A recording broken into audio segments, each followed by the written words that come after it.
They strung paper stars while the sky was being shredded by fire. People whispered carols with sirens screaming over their heads, and still they lit candles. London, 1940, rubble like a new shoreline. Others led children down into cellar theaters of breath and blankets. Outside, the Blitz turned the night into a furnace. Inside, a single candle was passed from palm to palm. Someone started the hymn. It was ragged and small. It sounded enormous.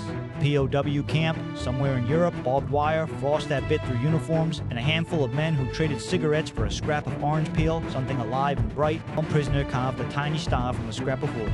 They hung it on a bent wire, and for one evening, they remembered houses and kitchens and names. Guards walked past. The flame did not ask permission. Belgium, Bastogne, and the Ardennes. The forest was a coffin of trees and snow. Artillery spoke like distant thunder. Trapped, hungry, freezing, soldiers gathered around what they could spare. A piece of tinsel, a whiskey bottle used as a candle holder. Chaplain read a few lines about peace.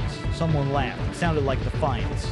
None of these lights stopped the war. Shells still screamed. Bombs still fell. But each flicker rewrote a moment. Fear took a coffee break. Hope carved itself into a small bright thing and held on. The pattern is simple and stubborn. When the map is all smoke, people still reach for light, create meaning out of ruin. They sing, they remember, they pass the candle. They strung paper stars while the sky was being shredded by fire. But why did that single candle matter more than victory or defeat? Which light would you have guarded? And what happened next, in the dark after the singing, is even stranger.